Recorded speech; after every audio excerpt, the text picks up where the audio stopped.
So I'm just here for a few words to give you a warm welcome today for our Symposium Art Needs Space here at the Künstlerhaus Zoutburn. Dearly O'Loughlin, I'm a bit not familiar with the names, dear Mikaela Paludan, dear Professor Dr. René Tribbel, dear Constance Brockmann, dear participants of our symposium today. The framework for the symposium is, as you probably recognized already, the 35th anniversary of our association Ateliers für die Kunst. For those who are not so familiar with our work, perhaps a few brief words about it. Since 1990, the association has been committed to creating and maintaining affordable studio spaces in Hamburg. In doing so, we place great emphasis on long-term usage options. Since then, a number of artist houses and shared studio spaces with around 150 studios have been created throughout Hamburg as a result of this commitment. This includes this artist house here, which was developed in 1993 in a former school building. We organized the distribution of studios in a jury-based tendering process and also offer direct networking between landlords and studio seekers with our interactive property database on the website. We also provide information on studio spaces, studio grants, and cultural policy developments, and support artists with studio issues as far as we can. However, drastically rising commercial rents and precarious incomes continue to characterize the situation of cultural professionals. This is why we have been focusing more strongly on our cultural policy commitment over a couple of years now. This includes intensive public relation work, as well as an increased cooperation with federations and networks. It is also becoming increasingly clear how important it is to consider art and culture as part of urban development already. Dr. Hilke Berger from Hafen City University said within the framework of a joint project, urban development without culture is no longer even conceivable these days, as the connection ensures new forms of thinking and design. It is clear that the role of artistic creation is indispensable for a resilient democratic society, especially in a time of social and political uncertainty, such as the current one. With this in mind, we organized our first symposium on cultural integrative urban development together with the Kunsthaus Hamburg a year and a half ago. The first event focused on the situation and perspectives in Hamburg. We would like to expand on this with today's event, hence the somewhat unhandy title, International Symposium on Cultural Integrative Urban Development. Let's see how we can extend this title in the future.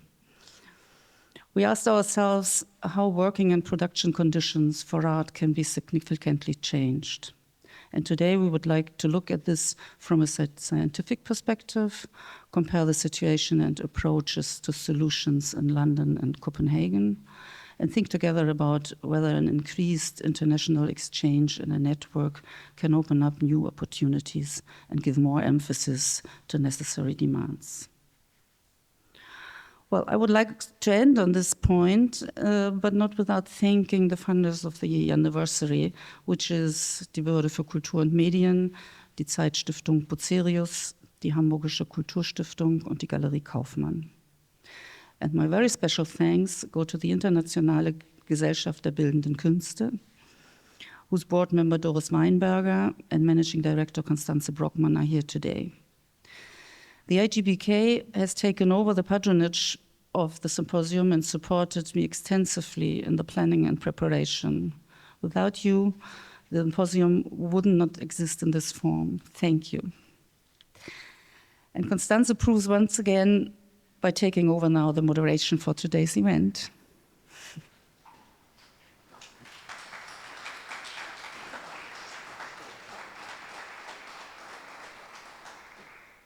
Yes, hello, but I see a raising hand. Maybe we start with that already. Needs to be louder, right? Can we even raise it more? Okay. I agree. I agree. Great. Thank you. Hallo everybody, also from IGBK's side, IGBK, Internationale Gesellschaft der Bildenden Künste, which translates into International Association of Visual Arts. And yes, I'm Constanze Brockmann, and I'm moderating today, and I'm guiding us through the program. And as Sylvia said, IGBK is a patron for today's event to support your initiative, Sylvia, and Ateliers für die Kunst initiative to discuss these topics in an international comparison, right? That's what we want to do today. And yes, I repeat, I'm the managing director, and Doris Weinberger is there. Doris, where are you? And basically the cooperation started among Sylvia and Doris. I think that's important to say. Some words about IGBK, just really quick. We are actually a visual artists association, and we act as an umbrella for the artist associations in Germany so that they can act together internationally. So we counsel artists on their international mobility, visa issues, custom issues, funding issues, and we organize symposia on cultural policy questions and always want to take a comparative perspective in these moments. A bit about the program today. So we're going to start with 3 inputs. First, we'll have more of a research and urban planning perspective from Dr. René Tribbel. That's what we will start with. Then we'll have a second and a third input more from the artistic and cultural policy perspective. We're very glad to have Mikaela Paludan here from Copenhagen, who's very active as an artist, but also in many charity association structures for democratic decision-making in Copenhagen, I would say. And then Leo O'Loughlin is here from ACME in London, and ACME is a very special organization because ACME has been engaging to support artists since the 1970s already, and is the largest provider of artist working spaces in England. So good program, I hope. And after these inputs, we'll go into a so-called World Cafe format, so we can have a one-on-one exchange with the speakers, and you can also bring your references in. But I will explain this a bit later on, just shortly before we start. At 1:30, we have a lunch break, and then we come back at 2:30 for a panel to take in all your inputs on the panel, and maybe also have more of an interaction amongst Leah and René and Mikaela. So yes, so maybe I can already start to introduce René Tribbel. Quickly, I want to say some words about you, René. René is a professor for urban planning and, oh my God, the English terms, urban land development. Okay, you maybe say it all again in a little moment. So really an expert on the field, and at the same time, she's a founding member of Planbruder Hamburg, which I think many of you, I suppose, know, because it's a very important initiative in Hamburg. And yes, and Planbruder Hamburg actually had a very good event at Kunsthaus Hamburg just 2 days ago, where there was an update on the so-called Essohäuser. Maybe you will mention that also. And René will be going to Villa Romana with Planbruder Hamburg this fall, as the 4 of them, right? Next fall, okay, so it's so much in advance. So I think we have a very important and interesting link here between urban planning, going all the way also to really cultural policy issues. René.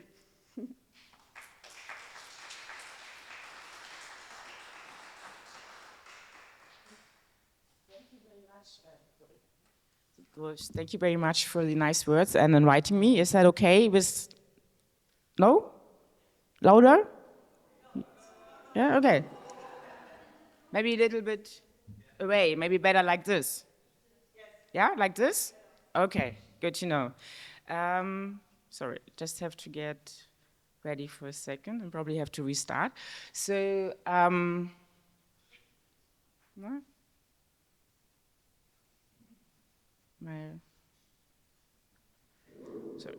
like usually Saturday morning is the only day I actually like to sleep until 1 o'clock. So excuse me if I'm a little bit slow today or this morning.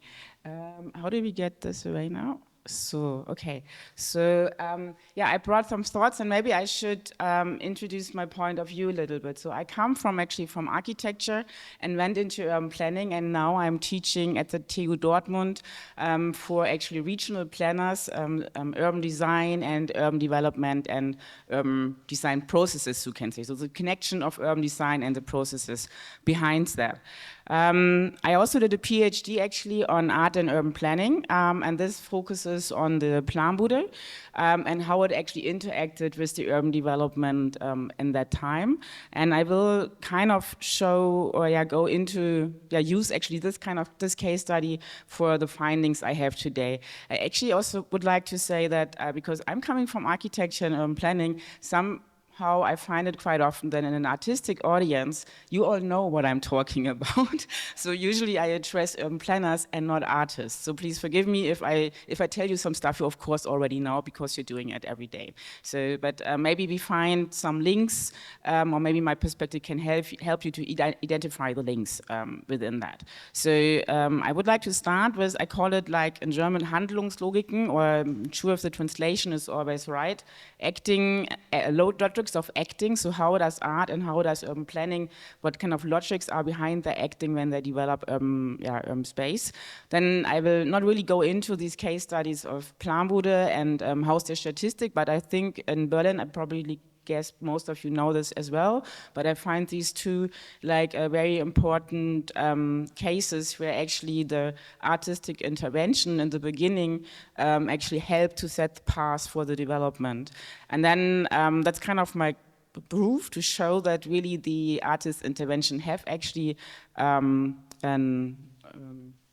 working output on the normative planning, and I will show a little bit more on this actually in detail afterwards. So let's see if you make it. So of course, maybe we can start with that I think, so some of the slides are English, some are German, but I will start to speak continue in English. So what I found, or actually what was also really my beginning point, was that we find like planning disciplines and art acting in the same space, but very often without knowing from each other. So you could actually say, is that art or can it be taken away?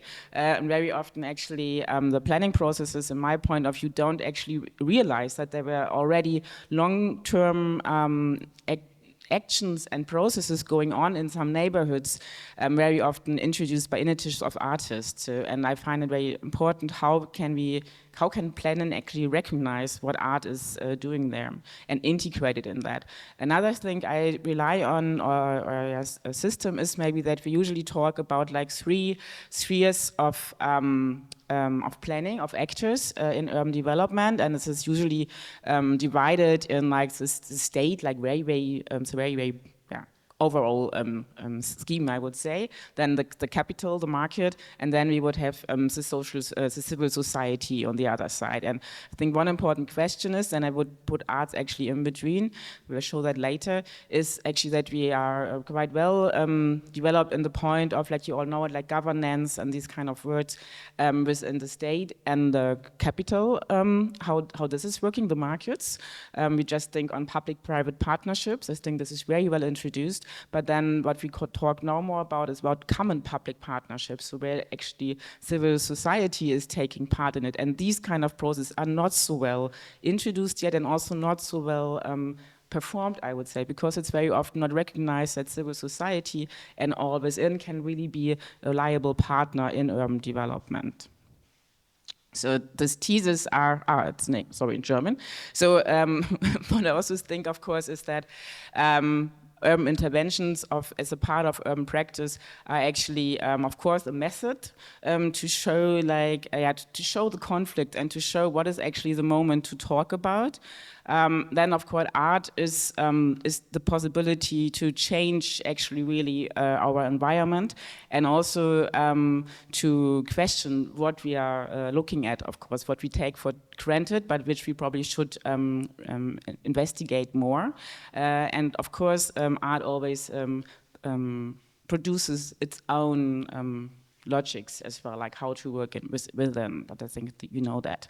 And then, of course, if you look at urban planning processes, I think it's very important to find ways of communication, of platforms, how actually to, not only to talk to each other, but also to understand each other and to translate. I find it very often the problem that actually the translation, the understanding, we might even use the same words, but what the concepts behind it are very, very different. And this is quite often one of the biggest problems if we want to develop urban spaces with different actors and actor spheres.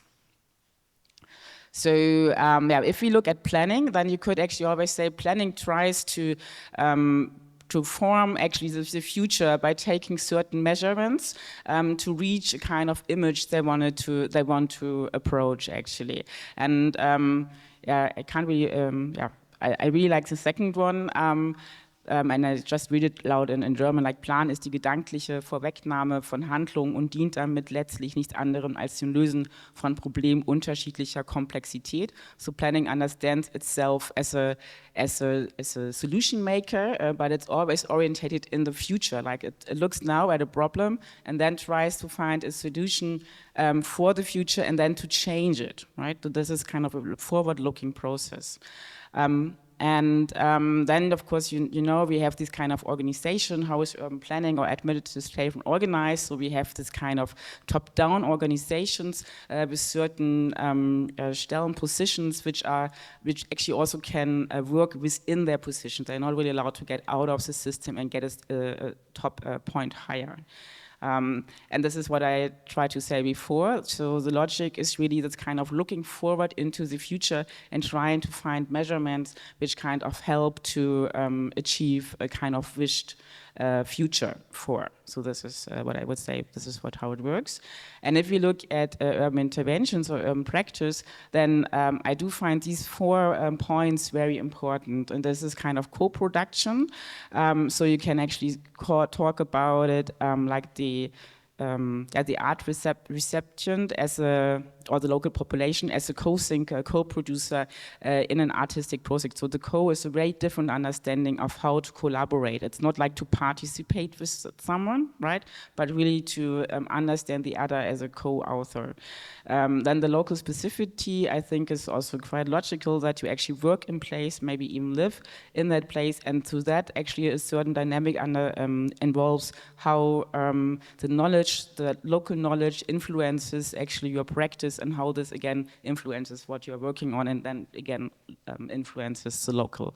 And the alternate reality, I think, is one of the most important maybe characteristics, because art is then, or urban interventions are then able to open up an alternative way of looking at things, actually maybe even to dive into it. So we are in it with our bodies and we can actually really, erleben, I'm really missing words today, erleben, yes, sorry, so easy. So we can really experience how it feels like when it would have been different, right? So this is also a very important thing.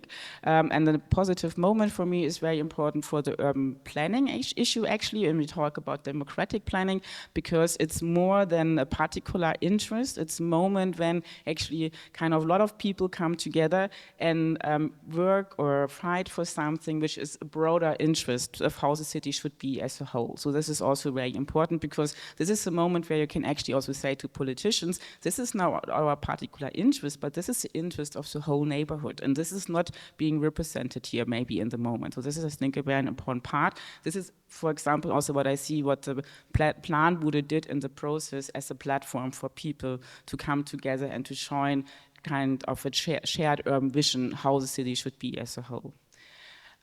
So this is it in German, you just explained that. And I have some images, I just go very shortly to that because I think you do know that. So this is like for the local specifically, like really working with these kind of places, or with the Planbude process, there is this megaphone chorus which really repeated the voices of the people living and working there into the sphere, and actually also so like this reminding on what is actually the local importance also at that place.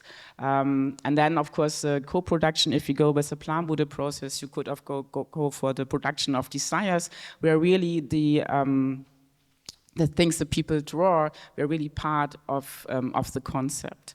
And then the alternative reality, I really like this picture also because it's in Wittenberg, and like you see here, it has a sign of a U-Bahn station, and also it looks like you could go down there and then maybe go directly to Berlin, but of course you are in the middle kind of nowhere and there's no underground going anywhere, right? Or not at least existing. Or maybe here, like in a very different setting that we had there, the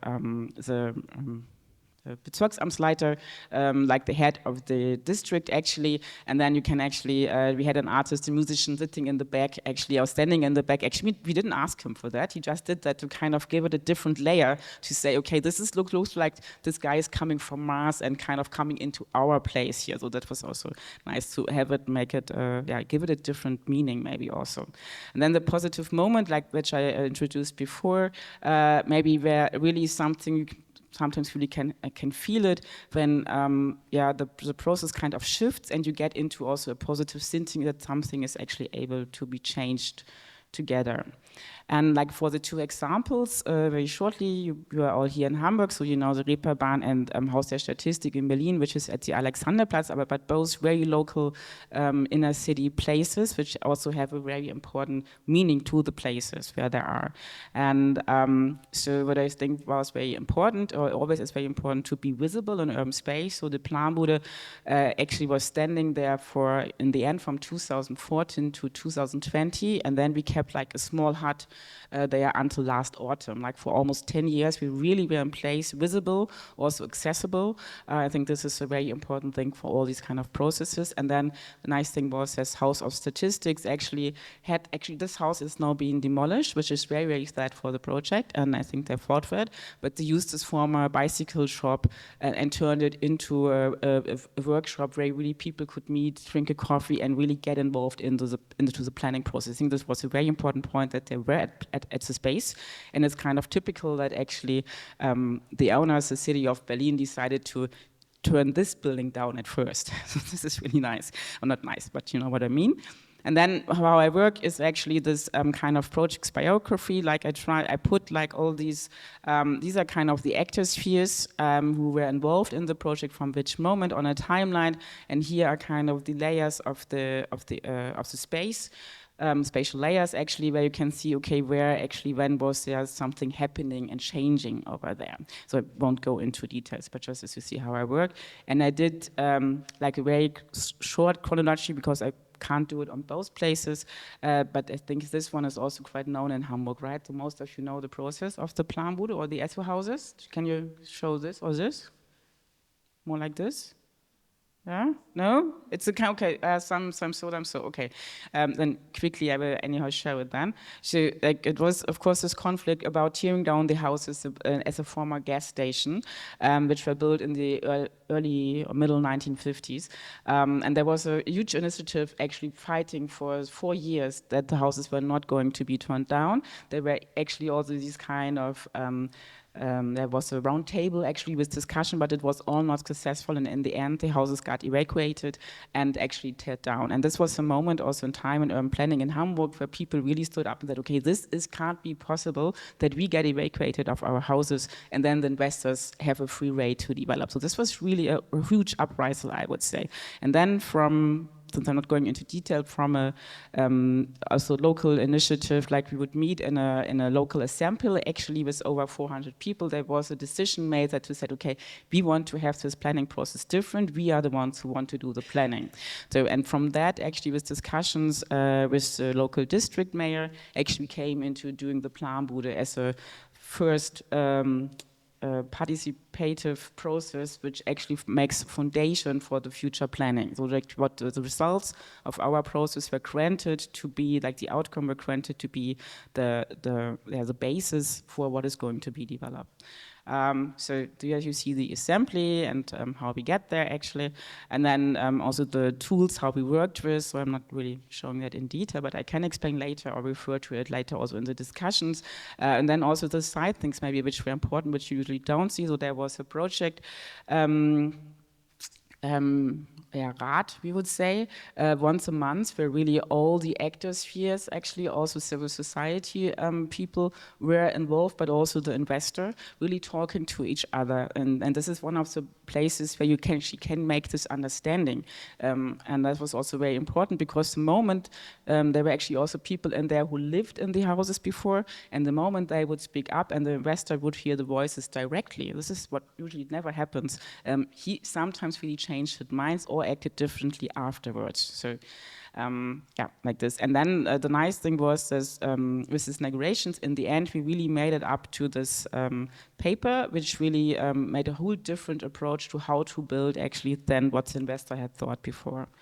Yeah, and then you can see there was also an competition where the material we produced together in the process was also part of the competition brief, and then this really got translated by architects into an urban planning scheme, and then actually really been translated into the formal planning actually in the end. So that really had an impact on how the city is was going to be shaped, because now the process is broken up actually. So and the same you could say, actually you could look at it on the same perspective like this on the House of the Statistics.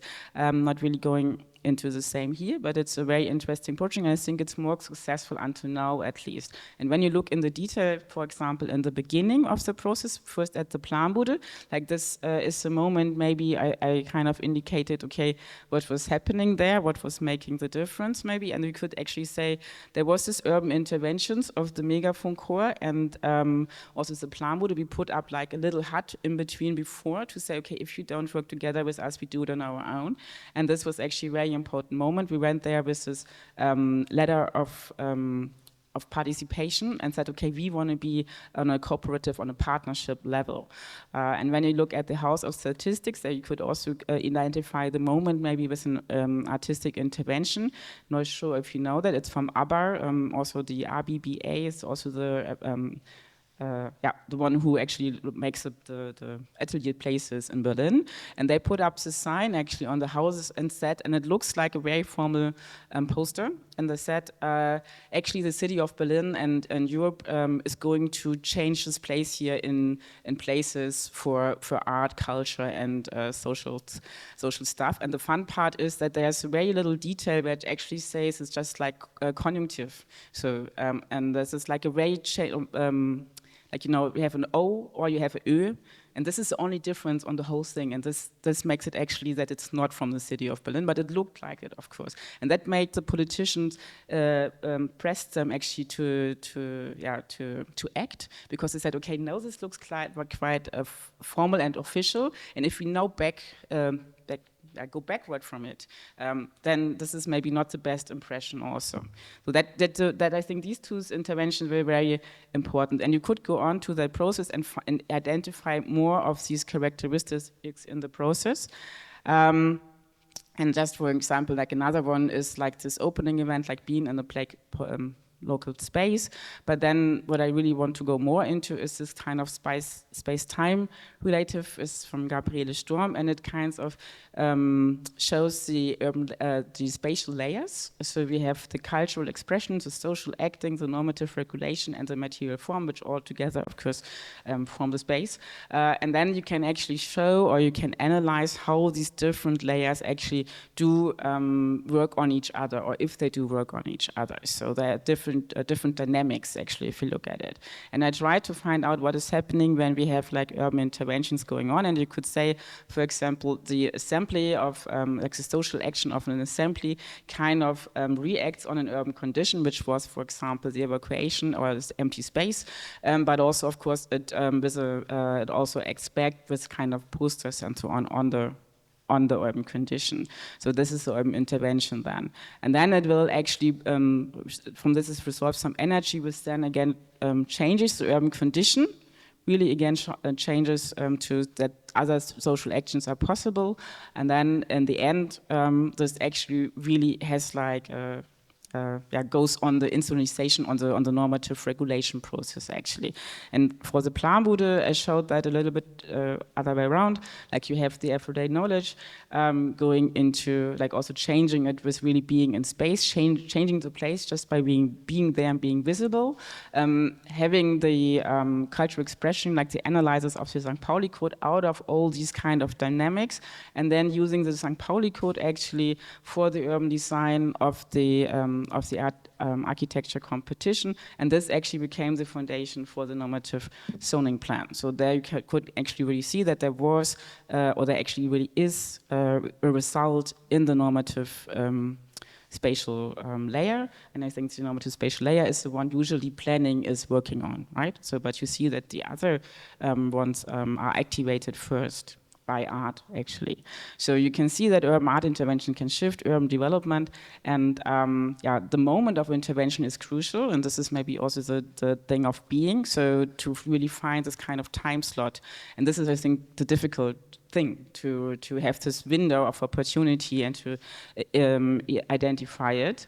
And of course, usually, I would say artists collaborate in collective settings, so interdisciplinary teams in these processes.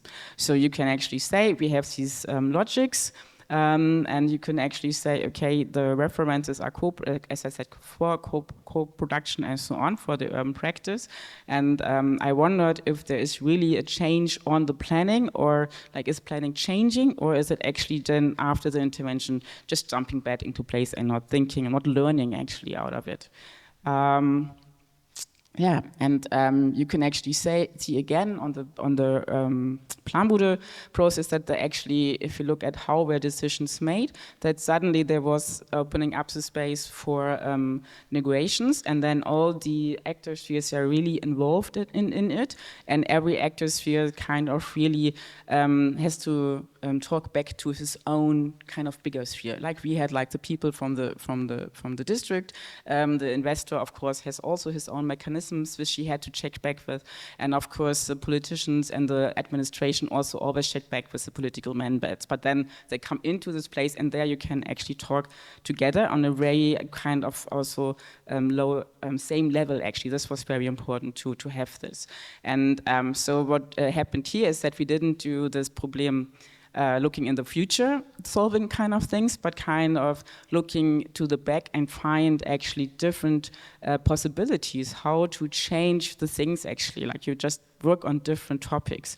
And I think the very important thing also was that the Planbude really changed the urban dynamic narrative, like what was happening there, also by just being in place, and very important having the archive of production of desires, which were always in place and where you could always relate to when somebody came and said, okay, I don't believe that. You could invite people in and really show what people, like the 2,000 contributions, they were still in place. And this was also very important to say, okay, this is the interest of the neighborhood and you have to take that serious, was a very important part of it.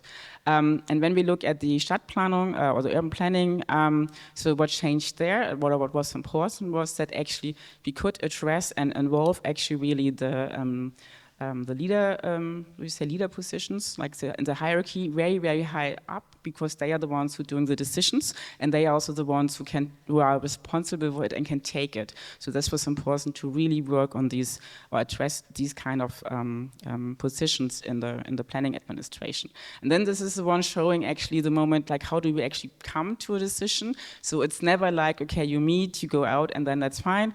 But of course, we also used it actually, and this was not was not really thought by, for example, the investor. They really thought they come in, they tell us what to do, and then they go out. But of course, this is also the moment which you can use to get information from the planning side, because then they would actually say, yeah, because we're going to do in 6 weeks, we're going to do that, and then we're actually going to that. And this was for us very important knowledge to change the agenda and really work on that. And this was very stressful, of course, because they never liked that we did that. But that was very, very important to change the agenda actually in the end. And this was repeated for every little step in the whole process. Yeah, so you can actually find these kind of moments in urban planning where you can actually change something, and it's very open that the actors agree to a kind of open process, so it's not clear what is going to be the result. It's also very important that you change really the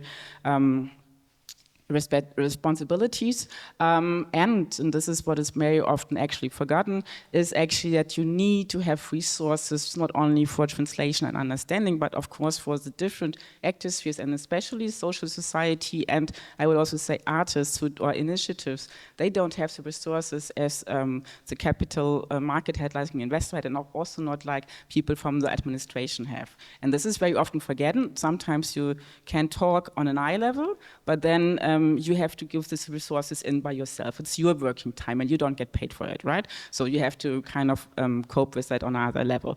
And this, I think this has to be mentioned more, that this is also more seen actually on the other side. And what I would like to propose for is that we need more of these processes where you have actually all of these actor spheres, which are of course more complicated than just these three, working together in kind of development processes. And very often we already talk about this in the middle as intermediate actors, which are already identified, and very often these are artists or people like in between planning, art, and social society, civil society. This is again this talking translation process, which you really need to go back into your own system.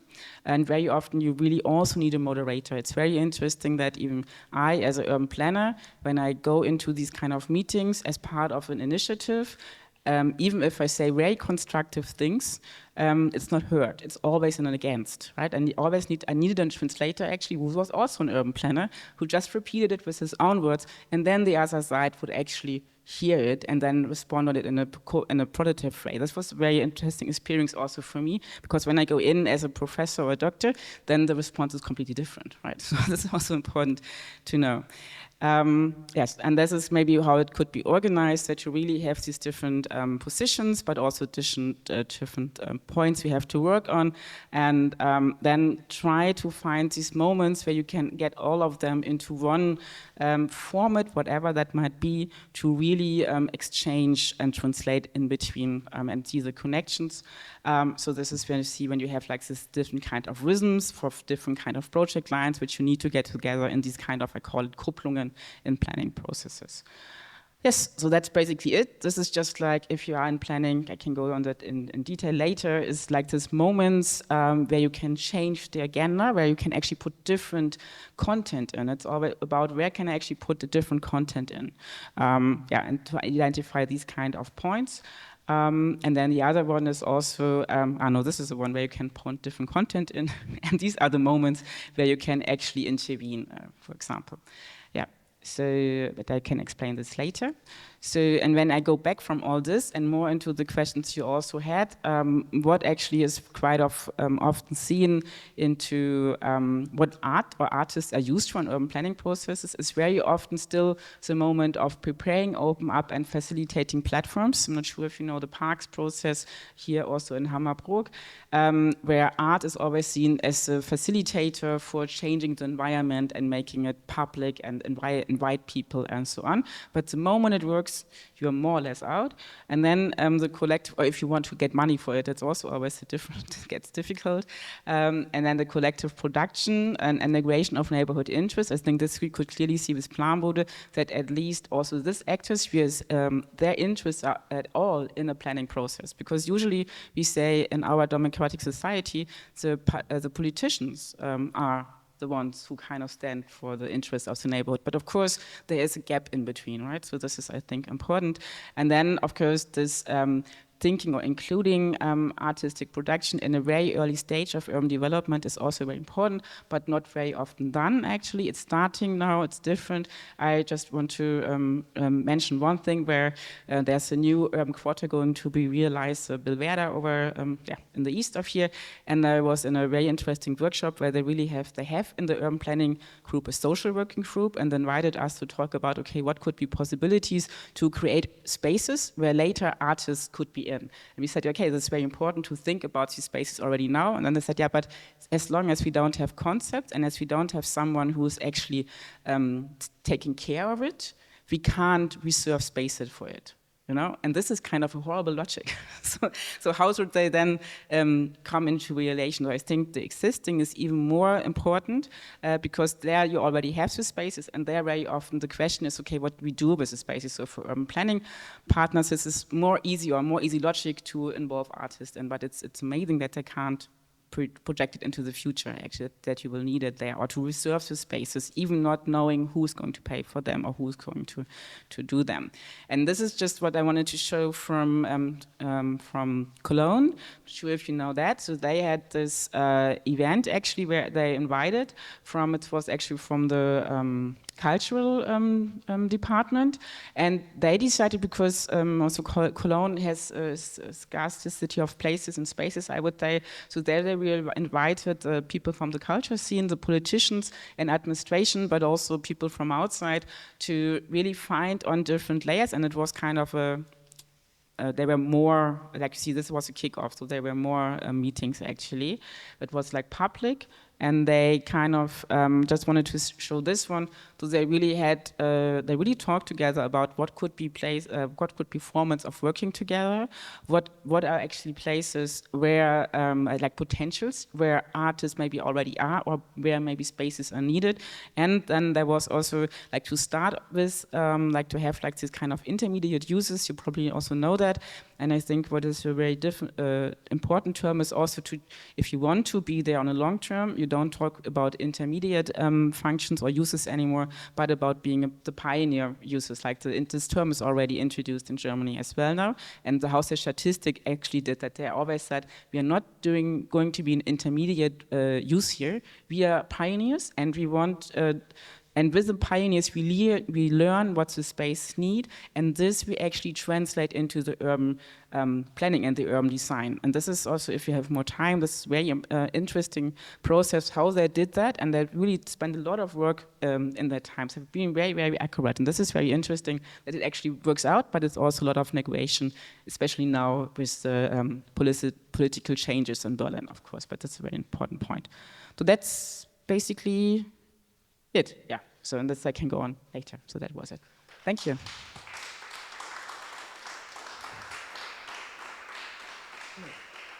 Just put that down, right? Yeah. So maybe there are questions. Maybe we're going Direct. Thank you so much. You're welcome. And we're going into the World Cafe later to discuss, right? But maybe one question now. Has somebody a question to René after this very good introduction for today? Maybe.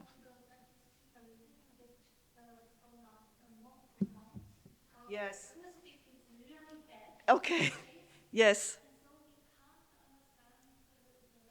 Yes. And maybe we'll find just the right thing with a microphone over there. You know, sometimes it's too strong, then not strong enough. It's always like this point. Yes. It's not necessary to do questions now. We can also take it later. René, I think that was great for today because you, yeah. Yeah? It's difficult with the microphone. Yes, I know. Yes, absolutely. Absolutely. Danke, René. Yes. So that was a very good introduction because you kind of like made us aware of the multitude of actors in the whole discussion I think we have today. And also I really liked what you said about the translation, to find the way how to reach and how to involve whom, right? I think, and this is maybe also, should I go on? Yes? Okay. And maybe this is also a good way to link over to Mikaela, who is our next speaker, because Mikaela, in my eye, I see you as somebody that is very engaged in advocacy work. So you could hear this a bit also in René's input, how important the advocacy is, but also how different the starting conditions are. For instance, as an artist engaging in advocacy work, not the same thing as somebody from administration or from investors. So Mikaela Paludan joins us from Copenhagen as an artist and board member of the Copenhagen Artists Association. No, not? Okay. So I should read this all from my script, but maybe you just start and you report about your activities in Copenhagen, yeah? Thank you.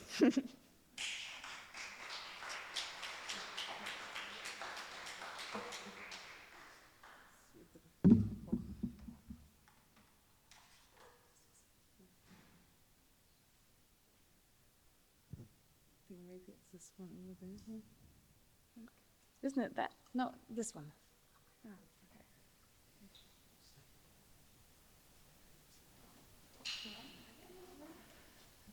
Hi. Okay, we need to find out the. Is it good if I stand here? Okay. You're good? Yeah. No, I'm just trying to figure out where to stand. So so my presentation is a little less formal. I am an artist. I live in Copenhagen, and I am the chair of the Municipal Arts Council. So we do different advise the city on arts questions, buy art for the public collection, give grants for exhibitions and stuff like that, this sort of thing.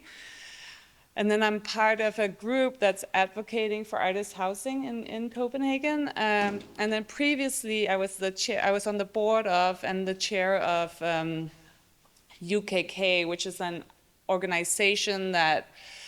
organization for artists, curators, and arts mediators, which is sort of does also advocacy and organizing. And so I also just want to say this question of artist housing and artist studios is very much comes out of my own needs and my own kind of as an artist living in Copenhagen with the high price of living and high cost of studios, my organizing came from my own needs, basically. So I'm just going to kind of talk about how different ways that I've worked with these questions over the years. And I would say that a starting point in some ways is in January 2021, the Visual Arts Council of Copenhagen, so that's before I was the chair of it, they made a survey among artists living in Copenhagen, and they made a report. And so I'm basically going to read from that because it kind of shows a little bit about the situation in Copenhagen. Overall, the responses show a significant need to find solutions to the lack of workspaces for visual artists and other creatives who work independently in the city, including curators, designers, craftspeople, architects, and others. Among those who work in the studio, 72% rent their space from private landlords, while only 6% rent from the municipality. So that shows that it's mainly through private investors that people are renting.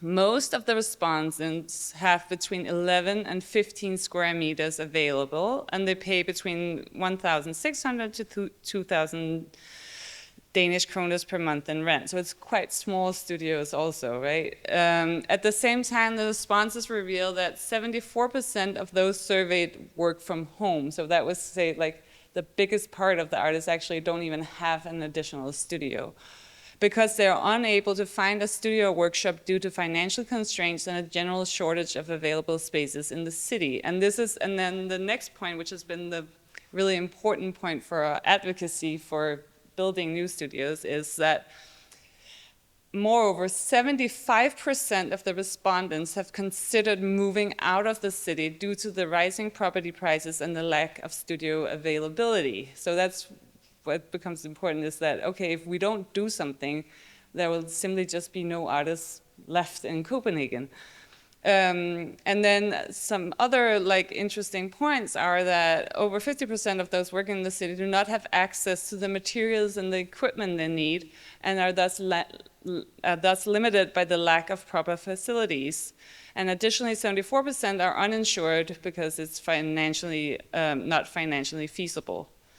And then in the studio's survey's concluding comments, respondents highlighted the major challenges resulting from the disappearance of studios and workshop spaces in the city, short lease terms, and poor and expensive conditions at the few spaces that are available. And the combination of higher rent with no access to water or heating is mentioned multiple times.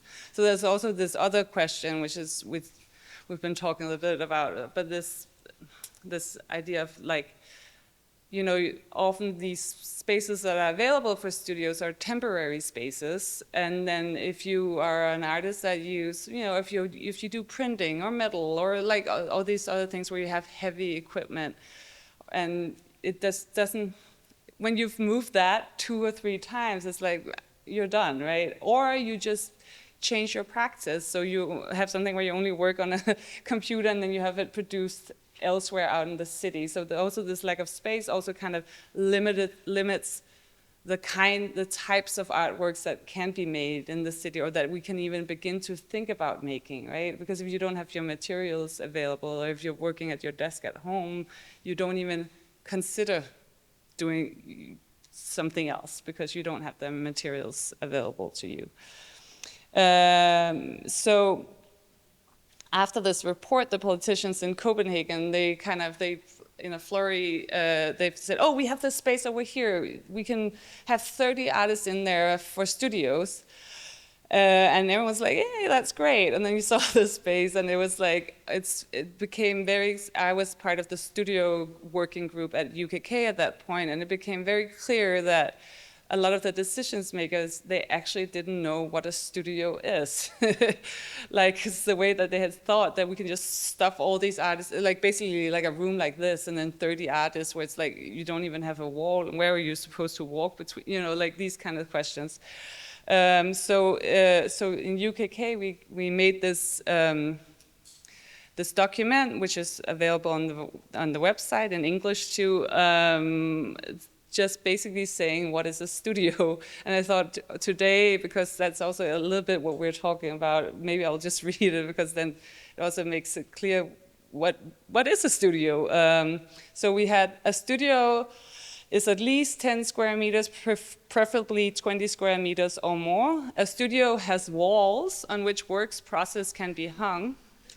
But this is like, this is a level of, you know, a studio has a table that you can leave with your work in progress, tools or personal items, right? It's not like a communal works office space where you just come in with you need to be able to, if you're cutting something or drawing, you need to be able to leave it there, right? A studio has internet. A studio has access to hot and cold running water, bathroom, a kitchen or kitchenette, and a studio has heating. It all seems very, seems very essential, but then we've said a good studio has daylight and windows that can be opened. And that's a personal one, because my studio, you can open the windows. So when you're working and it's, you know, it's nice to be able to. A private room, or a room with limited access, the possibility to work at all hours of the day, dry and safe storage area, because the storage is always a problem, right? A long lease, minimum 3 years, and termination minimum 3 months. Professional communication with the landlord and quick handling of practical problems, transparent finances in relation to joint expenses, insurance, etc. A floor you can work with light industrial materials on, paint, stains, varnishes, etc. And colleagues you can talk to. That's like an essential one, I would say. And then we wrote this other, because there are different things, right? You can need a separate door, a separate room with a door that can be closed lock, you know, if you work with expensive equipment. Extra space for messy and dirty processes, large doors and a location on the ground floor so work machines can be transported in and out. Skylights, sound insulation, ventilation, exhaust, to be able to screw and hang things on the wall. An industrial sink, direct current for ceramic ovens or other heavy tools, a spray booth, a common room where you can meet other artists and hold meetings, a common room that could be used to test larger works or to practice performances, shared workshop, rough workplace, that the studio has an expanded, more flexible forum, that it can only be used as a workspace, but also as an exhibition space, like it seems like there is here, for interdisciplinary practices, housing, residency, etc. So then, of course, we have a lot of international people working in Copenhagen, so just that some people need to also be able to communicate in English. And then the last part is also really important, is because a lot of artists studios are in these temporary spaces or like weird off spaces. A lot of them are not very accessible, right? So for artists with disabilities, it's it's really hard to find a studio that's actually accessible, and then a lot of them have to work from home. So therefore, if there's another way for artists with disabilities to sort of use the resources, but of course one should also think about building like accessible studios. That would be the best solution. Yeah. And then when the report from the municipality in Copenhagen came out, and I was still in UKK and the working group there, a lot of artists from around the country contacted us and says, well, we have the same problems in our municipality. So we did this a survey, and we called it an open letter, but it was sort of a report, but yeah, just technically we called it an open letter. From the survey where we contacted all the municipalities to kind of figure out what the situation was there. And so 16 out of 55 municipalities that participated in the survey offered studio space to visual artists, and 26 offer workshops in one form or another, and that covers both professional artists, amateur artists, and stuff like that. And then 28 do not offer studio or workshop spaces, and then some had an interest in it, and then many of them have culture houses, entrepreneur houses, or similar facilities that can be rented cheaply for a short time period, but do not meet the conditions to be considered artist studios. And so I think maybe I'll also just read a little bit about this, because that was kind of an interesting schism, which is this division between professional and hobbycraft, and what a municipality will support and not support. And we can see a pattern where many of the municipalities are actually willing to support arts and culture as long as it is not professional. And this is because professional artists are defined by some municipalities to be a business that operates at the same level as other businesses and is therefore not in the need of their support. And it is then seen to offer no interest or value to the general public. These definitions and division drawn between professional and career and amateur arts play a major role in how municipalities support artists, even if they even support them at all. This then results in many municipalities catering to creative hobby art unions over professional visual artists, who are instead referred to entrepreneur houses, where that doesn't really make sense, right? And so we wrote, we believe that catering exclusively to hobby artists is not an ambitious art strategy for municipalities.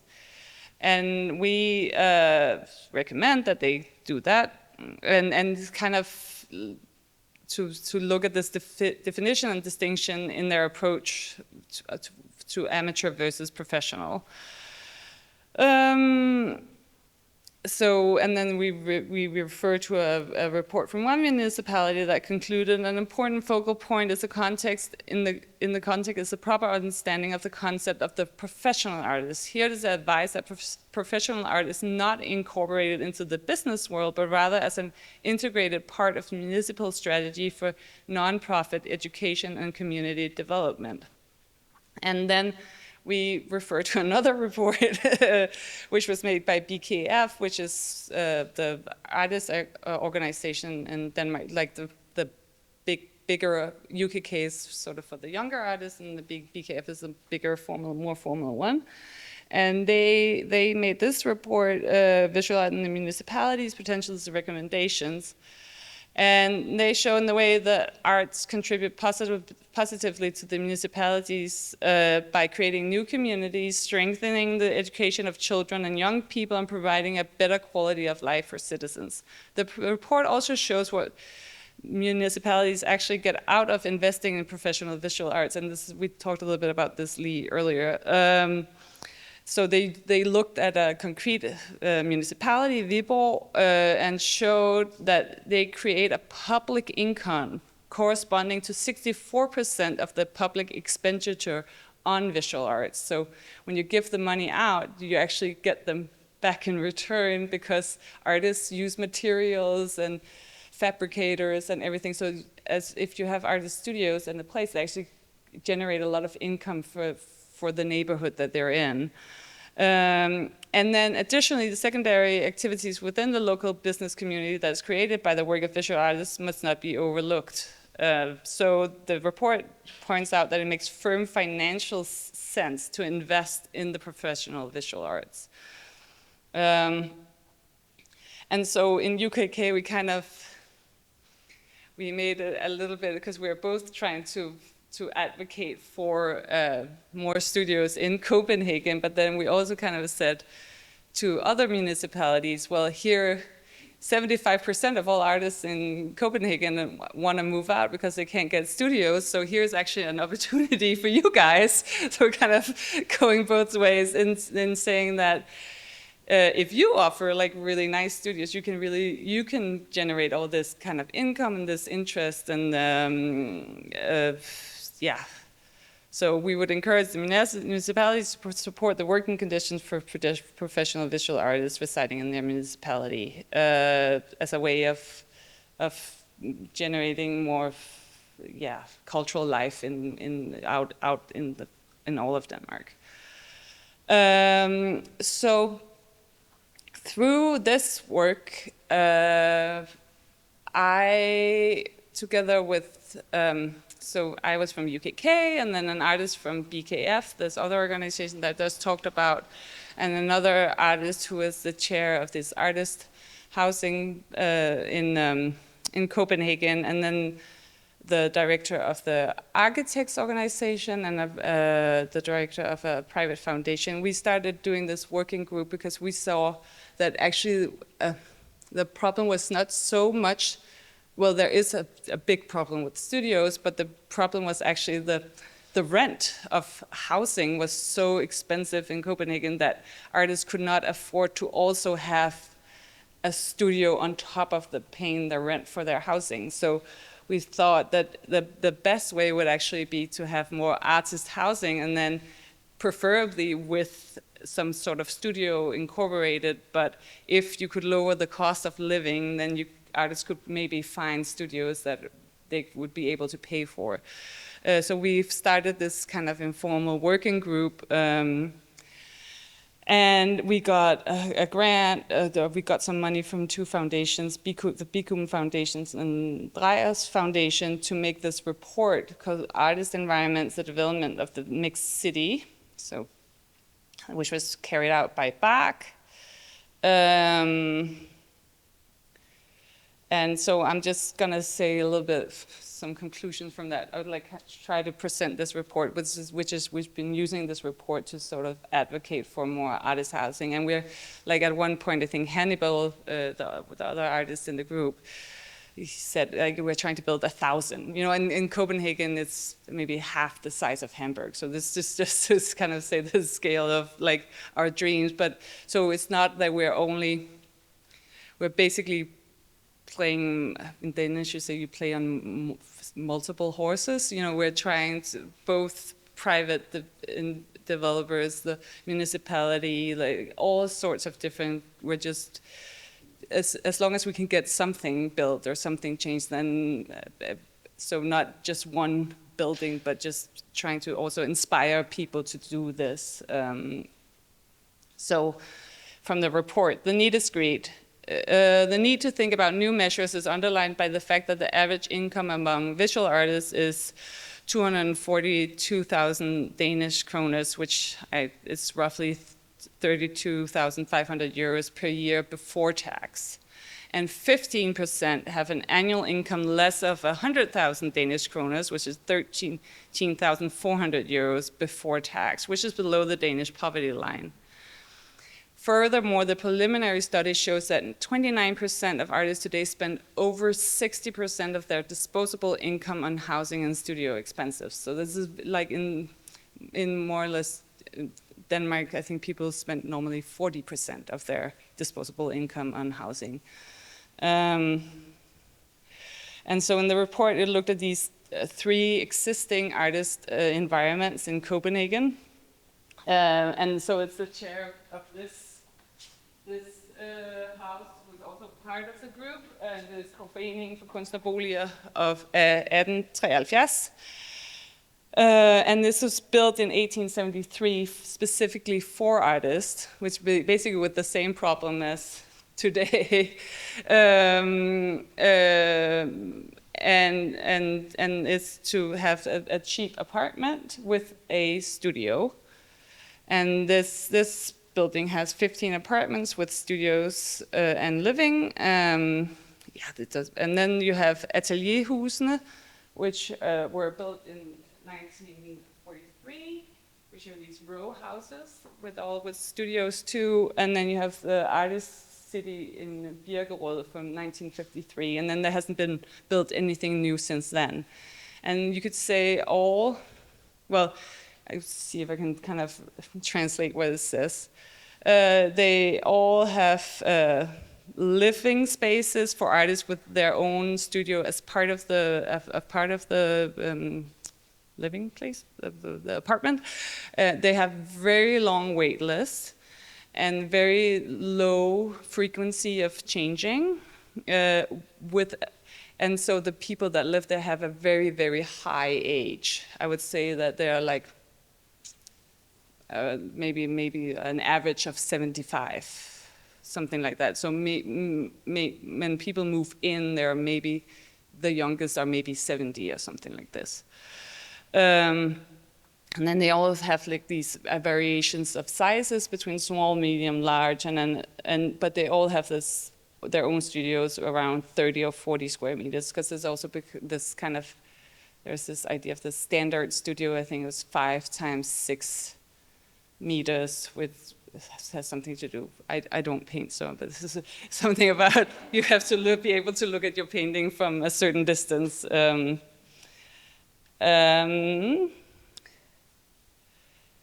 Yeah, so this is a little bit more shows like how the different apartments are in the different places. And then so what's kind of interesting is that the first one I talked about, they own themselves. It was built back in the day, like different artists donated works, and then that was how it was paid for. And then the 2 others are social housing, but specifically for artists.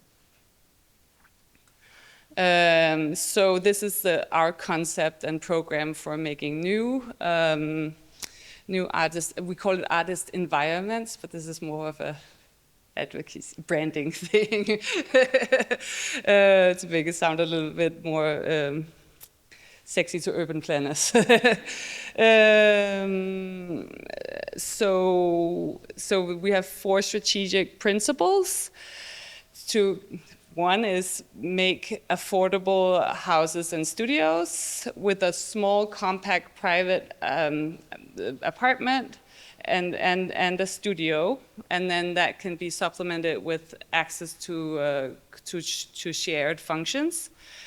And then number 2 is to vary the type of apartment to different life phases and needs. So you have to have space for different generations and life situations, so that if you're older, you can maybe move to a smaller apartment, and families can have the bigger apartments and stuff like that. And then 3, open up the ground floor so that you can kind of bring the neighborhood in and show what's going on, to bring life to show why you're actually there, right? What it is that you generate. And then the 4th thing is to put the art and the competences in play as a way to lower the rent. So think in alternative models of lowering the rent through jobs of either practical or artistic character. Yeah, I mean, this is just basically the same thing. This just points to different examples of places that have done that are interesting. Maybe I could maybe point to this one. It's organized UKS in Oslo. They made a beautiful plan of a house. They never built it, but like the way that they planned it is really nice, really nice.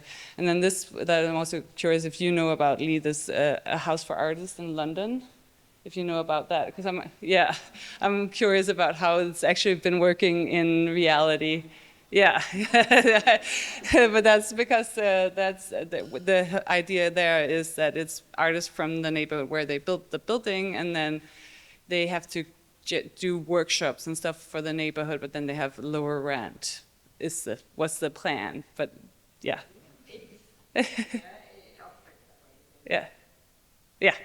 Yeah. I'll be curious to hear about it because it's something that we were interested in, but it was just being built when we were. So, like, how does it actually work? Because, right, there are a lot of good intentions out there, but often when it gets to work, it doesn't. Okay. So this is just our concept. The architects did this. So there's different types of apartments and studios, and what we're also we're really hoping is that you can somehow keep those separate so that you can rent, like if you don't need a studio for a while, it can be rented out to someone else, yeah, so that's just that too.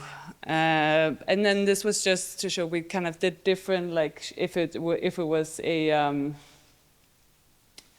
different types of scenarios. Oh no, maybe this one is not so. Well, it just kind of shows like how much can artists actually pay per month for rent. And then in which type of housing do you do, then how much financing would you need externally to actually make it so that it's so that artists would even afford to be able to live there. Yeah, so that was that. And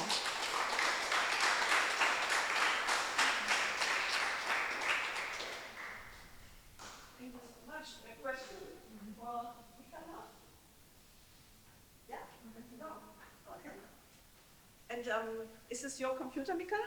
No. Oh, okay. So, okay, we'll do this in a little second.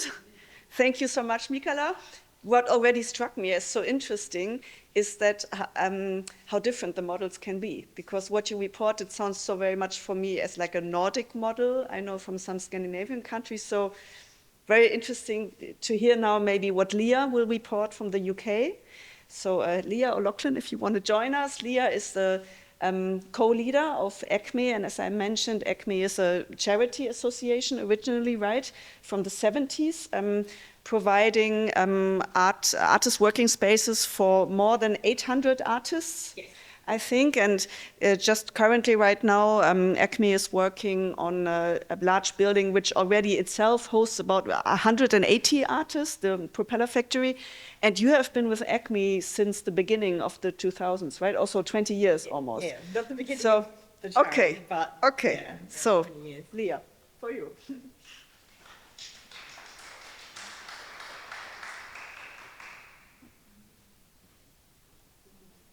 Yeah, this is great. Perfect. Yeah.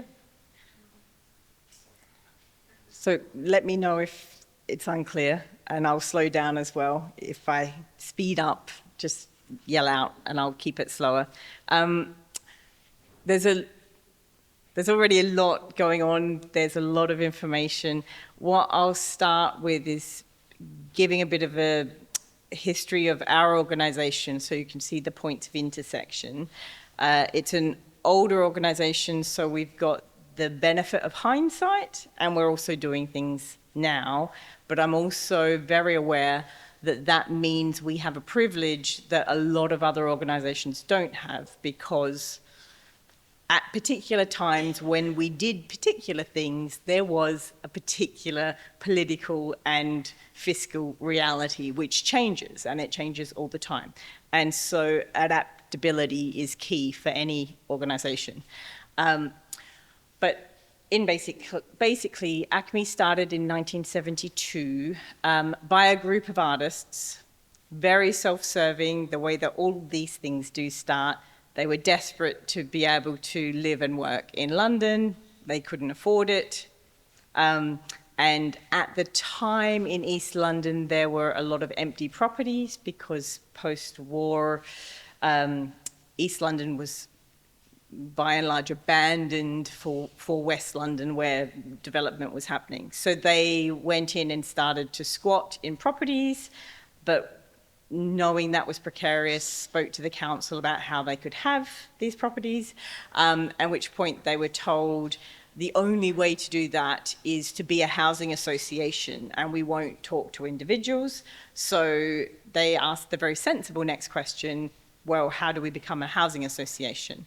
And so charity, ACME sits slightly oddly in the sense that we were formed as a housing association. And we are a charity, but we're an exempt charity, which is slightly different legal setup than most of our colleagues in the sector in the UK who are either arts or education charities. So we have a very different remit, which I think is interesting and puts us in a position that we are quite often arguing against the tide. So a lot of the conversations that come up around planning, for example, are around the benefit that artists give the wider community.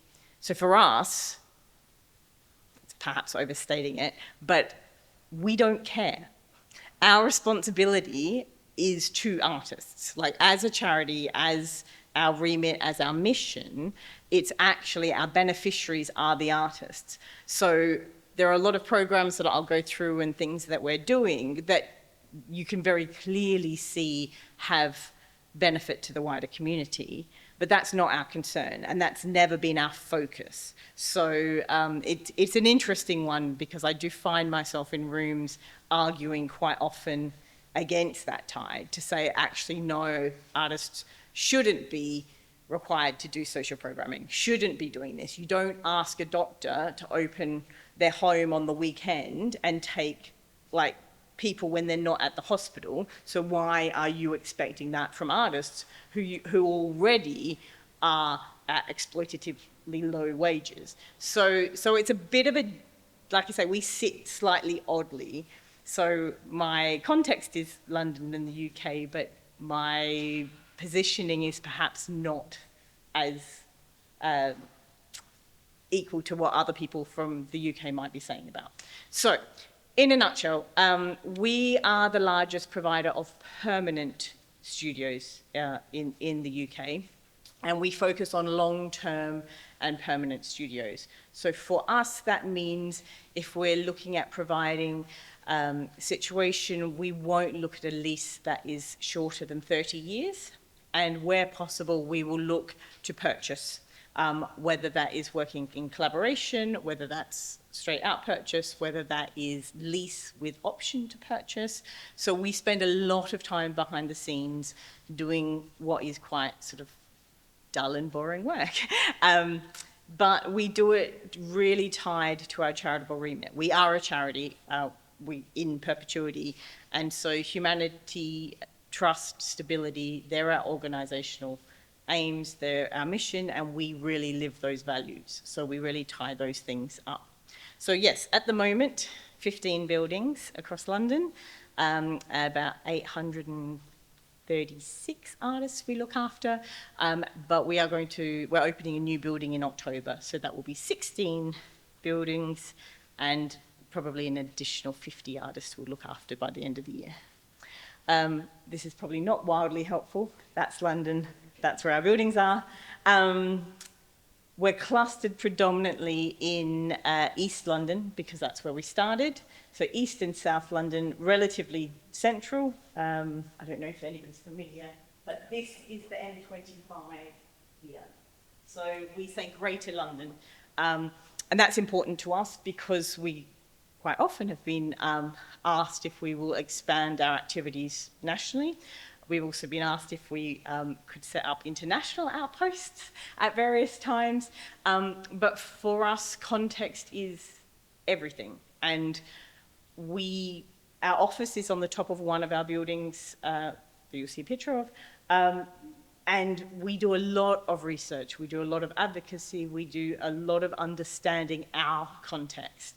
And it is incredibly important to be able to do that. So we will do, as part of our remit, we will do advice to other organizations, we will have conversations, we've done consultation, but unless we can be in and live and understand our context, it's very, very difficult to make to franchise that out in a way. Like the people on the ground are always the best source of information, I believe.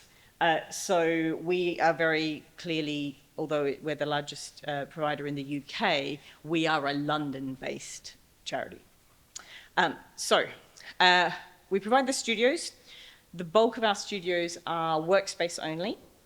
We do have 22 what we call live workspaces, so homes. We have 22 houses where people can live and work.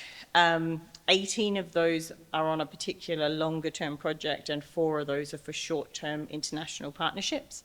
And within that context, we have one half of our office that is focused on support for artists, so programming that then enhances development. Because what we're doing is we look holistically at the life cycle of an artist. So although we do not do anything in terms of education for people under the age of 18 at all, we sit on a steering committee for CVAN London, which is Contemporary Visual Arts Network, with colleagues from early education, from university education, from the commercial gallery sector, from the museum sector, and we look at the pipeline, we look at the life cycle and the issues that affect artists through the whole way through. So we look at points of intervention and points of collaboration. So for us, we look at early career, which means graduates, like either university graduates or artists who've come to their practice through non-traditional means, but are at the beginning, first sort of 5 years of their practice. Mid-career artists, which is a big old chunk of time. We've got about a 20-year span for a mid-career artist. Artists with long-standing practice, which sort of comes into that idea of artists who tend to be reaching the age which traditionally would have them thinking about retirement or pensions, but as we all know, less able for artists, so that period. And then we have our work-live programs, and we also run an artist hardship fund, because at core, one of the things that does make us different from other arts charities or educational charities is that we exist for the alleviation of poverty of artists. So every artist who we work with, or everyone who has a studio with us, has a studio because they are an artist in financial need. So there is a philosophy and mechanisms there that if you're one of the 1%, 2% of artists who are able to healthily sustain a career without our support, then you shouldn't have our support. Somebody else needs our support. So we sort of sit in that way. Just really quickly, just because I think it's important, because it ties into this way of building advocacy. In terms of our early career provision, so we've got an associates program, which we run for 21 artists, which is tied with a particular group of universities, and that provides 2-year-long, heavily subsidized studios to enable early career artists to figure out whether they need a studio practice as part of their practice, because of course not every artist does need a studio, and it's really important. We think it's very important for you to understand whether it forms part of your practice or whether actually it doesn't make sense to spend that money, and it makes sense to spend that money in other ways of your practice. So when I say heavily subsidized, what that works out to be is it's a partnership between us, we provide that space, the university partner who provides a bit of funding, and the artists who are selected themselves. So the artists are essentially paying about £80 a month for their studio, which is essentially sits there as a nominal fee for them to understand that if I were to then go and have a studio long term, there's cost involved. Like I need to factor that into my practice, but it's low enough so that it doesn't stop that. So that's the philosophy behind that type of working.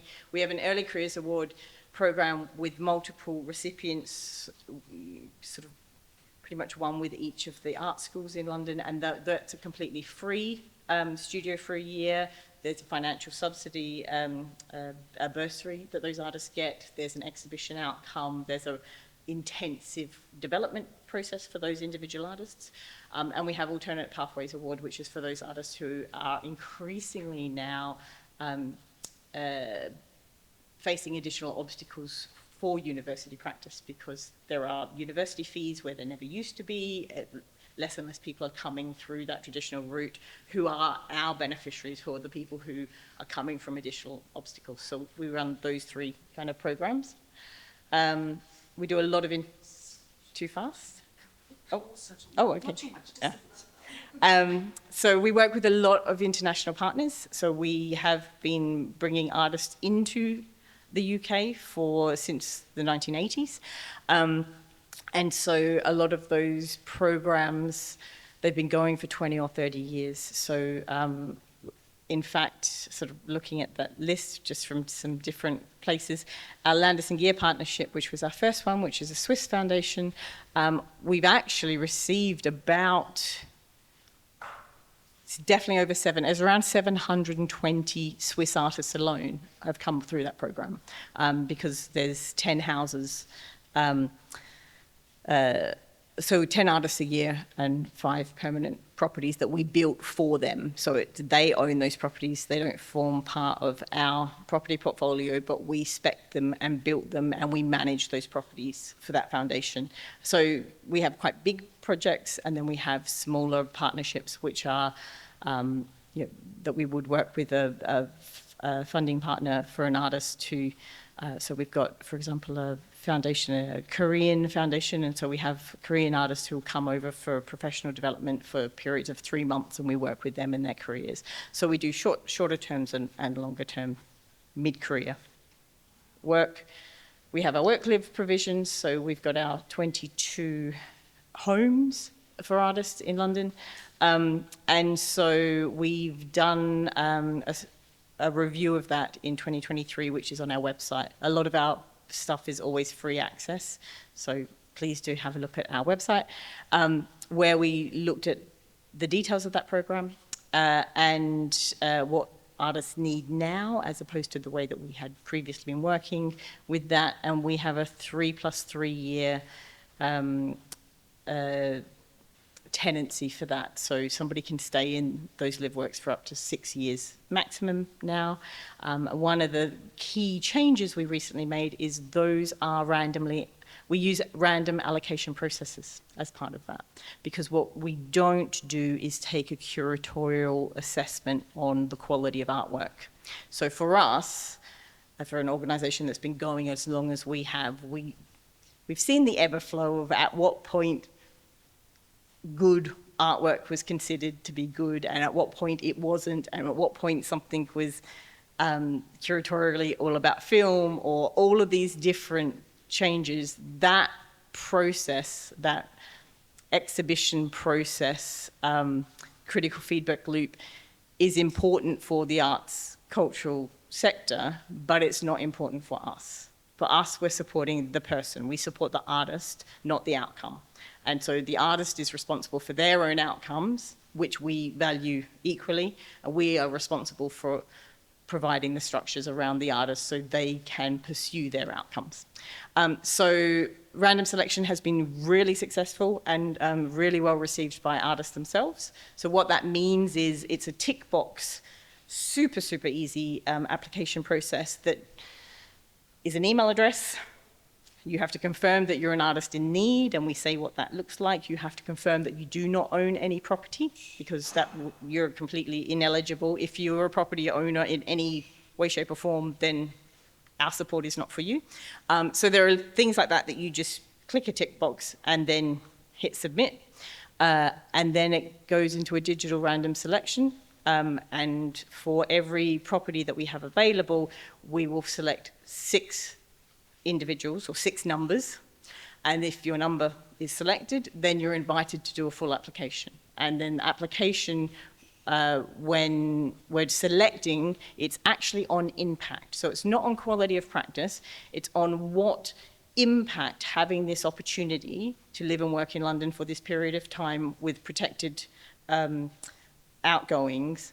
What can you do with that? And for a number of artists who've been through our program, one of the fantastic successes of that impact is it's enabled them to become more financially stable. It's enabled them then to go on to shared ownership, to be able to purchase a property afterwards because they had this protected period where they weren't paying 60% of their income out to pay rent, where they were able to build groundswell. We've had other artists who've gone through that process and then said, come to the end of it and said, oh, there is no way I cannot stay in London. I will be continuing my practice, but not in London, or there's a whole gamut of outcomes. So that's what we're trying to do is create more instances of positive outcomes through using that program. We also do other specific things. So we work with artists at risk about artists fleeing conflict, and so we've rehoused artists from the fleeing conflict from the Ukraine in the UK over longer periods of time as well. So we're on our third artist there. So they start with a residency and then they move over to our housing program, and then we sort of have a tiered process of support to try and for relocation. Sorry, I'm going through all the various bits.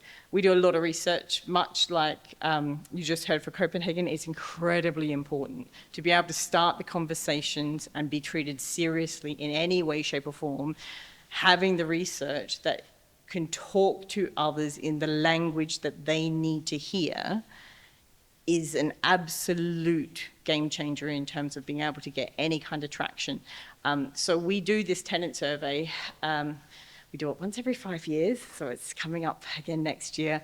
It's a phenomenally large undertaking, but it's now treated as like the bellwether for artists in London. It gets national press, like a lot of people, it will then get quoted by various people at various conferences that I've never attended, which is great that we have kind of built that level, but that takes a lot of time and it takes a lot of dedication. But you can't underestimate the research. It's so important, and it's important to come from the sector, because quite often we probably spend just as much amount of time drilling holes into other people's research that is very, very flawed, where you then are looking at things that come out and you think, is that right? How can that be right? And then you look at the metrics and you get in contact with them. You go, well, actually, what's your sample size? What was this? And then you realize, actually, at core, this was completely flawed data, but you never, to spend the time to do that on somebody else's research is huge, and everybody's got day jobs. So it's a lot easier, although it doesn't seem it, to do it yourself and to make sure that you're working with partners or academic partners that can then help build that back. So we do things like this. We do a lot of advocacy and advice. We have a tiered system whereby if you're an artist or an artist group wanting to provide things, whether it be accommodation, studios, opportunities for artists that are aligned generally with our own values, that we do all of that for free. And then we have a kind of a tiered system if it's governmental or commercial developers, then because other people charge consultancy, and artists and arts organisations should also see themselves within that context. And so just running through the very quick histories, the thing I was talking about, that context is king, is, so in the 70s in London, there were swathes of empty houses, like just streets were abandoned. That is how we started working with homes, and that's how ACME started working with homes. It was a group of artists wanting to get a place for themselves, but then looking around and seeing that there were another 20, 30, 40 empty properties, and then they started a list. Other artists came. So Hackney in East London is very much known for being an art centre. ACME started in Hackney in the 70s, and one of the reasons that's become that artistic centre is that during the 1980s, when Thatcherism came in and there was this step away from social fabric to individual finance, there was a program called Right to Buy, which meant that people who were then in social housing had the right to purchase their properties. And at the time, ACME had 400 of those properties it was managing, and we were able to work with artists. So 80 of those 400 were in the position of being able to purchase their properties. And those 80 artists were not moved on from the streets that they were lived in. And actually, when you look at that over a 30-year period, that was the difference. It was the fact that artists were not moved on. It was the fact that there was a critical groundswell of artists who could stay in those properties. And this photo for Beck Road, which is a particular road in Hackney, there are still so many artists in that road, and we've got some of them are on third generation. So the children of artist couples who are in there, who then themselves became artists, are now in those properties. And there are galleries that started in there, so commercial galleries. One of the people in this photo is Maureen Paley, who runs a very successful commercial gallery in London. She was an Acme artist tenant, and they were on this road, in Beck Road. So there's these really good connections if you're thinking long term. So it's about setting stuff up now for future generations. So we were moved on because of that right to buy. We couldn't focus on housing anymore.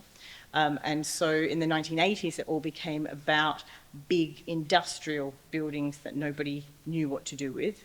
And so that's where we focused out on leases. And we got a Yardley perfume factory lease in East London. And that at the time then became the largest studio complex in Europe. And there were 250 artists in that building, which was quite extraordinary. That I should have put more photos on because it's amazing. But we had that until the Olympics. It was compulsory taken back for the Olympics, and it is now under the Aquatic Centre. So that doesn't exist anymore. But then the part of kind of going through the detailed history of us is putting those things into perspective. So Acme never owned a property for the first 20 odd years of its existence. So for any organisation that's thinking, well, we don't own anything now, or how do we start that? It was a very long time of doing our work and learning how things work and learning what we were good at and not good at before we even got the opportunity to think about purchasing any property. And then that happened in the 1990s. Because the writing was very much on the wall that suddenly, particularly developers who were interested in this kind of New York-style loft apartment making suddenly had eyes on, particularly East London, all of the buildings that we were using as artist studios. They were not attractive at all, and now these double height places, they could be turned into luxury flats, and that snowballed very quickly, that suddenly these things were not affordable. You couldn't get a lease on them. They were being turned for profit. So about that time, there was a capital funding program that Arts Council England started, and we applied for money from them, and we got a grant. It was £1 million, and we were able to split that up. And what that enabled us to do was to take a mortgage out and buy the property that we had, which our office is still in, Copperfield Road, which was 4 floors of studios and then office at the top, and this building here, which is the fire station, which is an old fire station, which had 12 firemen flats on the first floor above.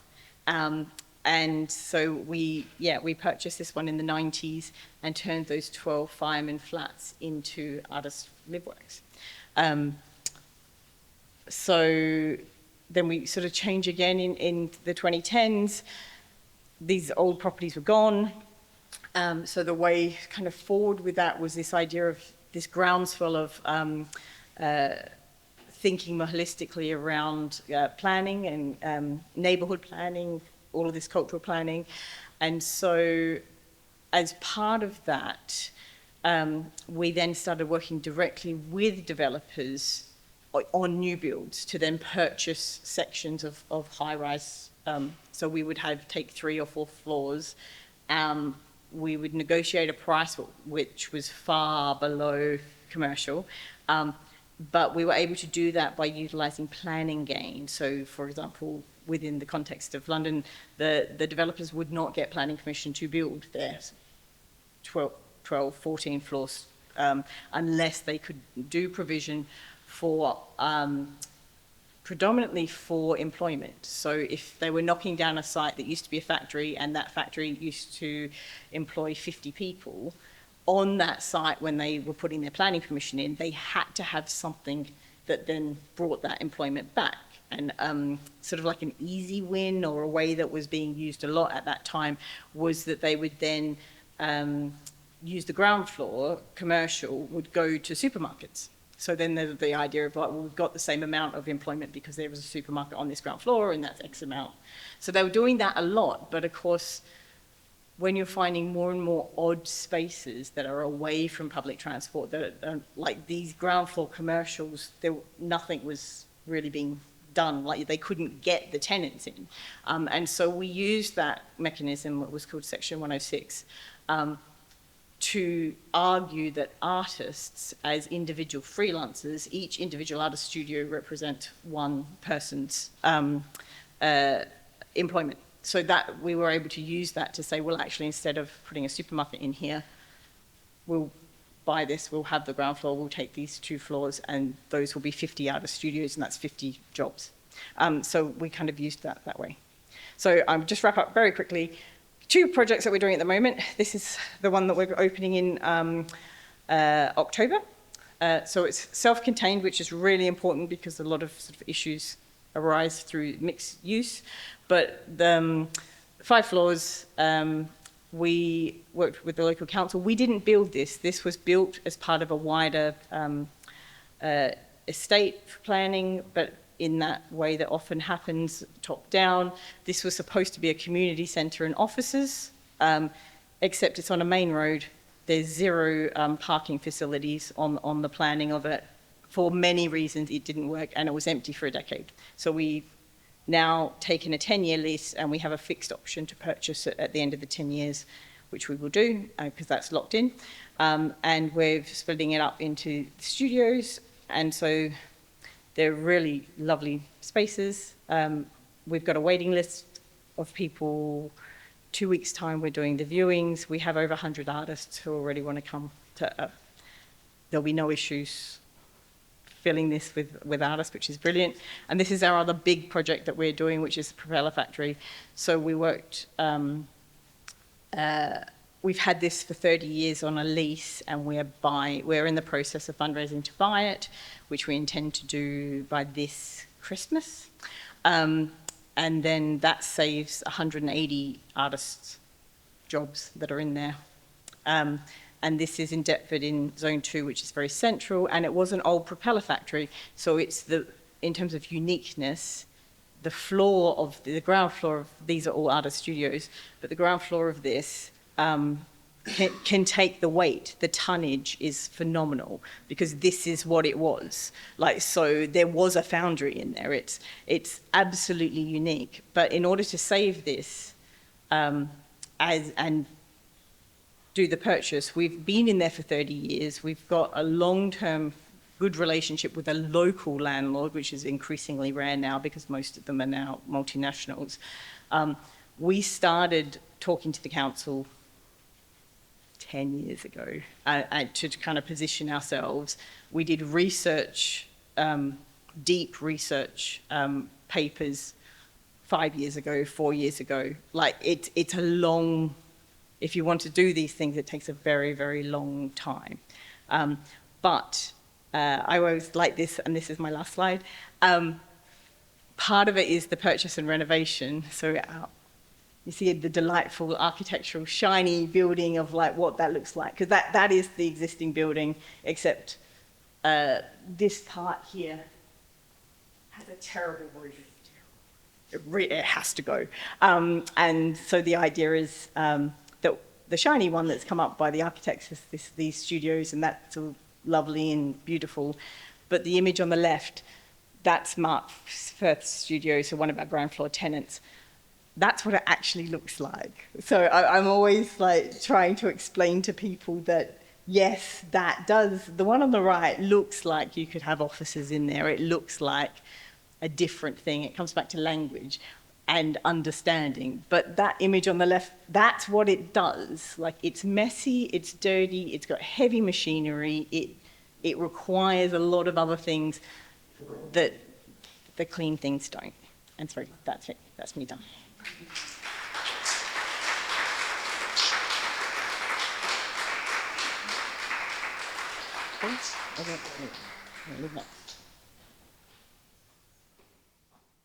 Thank you very much, Leah. Yes, endurance, I think, is a really important term today. And now the plan is that we do our World Cafe format. And I'm going to explain a bit how this works and why we are also doing this. So outside, you see 3 sort of like self-built tables in front of the buildings. And the idea is, say it again? Okay, but I'll explain first the concept, because so the idea is that at 3 of those tables, at each table, one of our speakers will be standing, René at one table, and Mikala at one table, and Leah at one table, and that each of you gets the chance to exchange with them for some 10 to 15 minutes on the input, on your ideas that you want to give them, maybe the references that you had while they were speaking.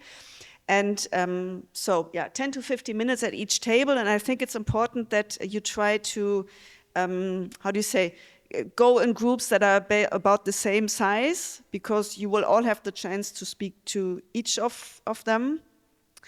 And so we do this, maybe, can we start lunch a bit later? We wanted to start lunch at 1:30, but now maybe we start lunch at 1:45, so we have a bit more time. And we will make little notes on the table of your inputs, and we will take those back onto the panel after lunch break at 2:45 then. So now World Cafe, 5 minutes break, Doris, okay, 5 minutes break, but maybe not so much, because then I think we will lose the momentum and people will not come back. So really short break on the tables until 1:45, and then lunch break until 1:45, right? Okay.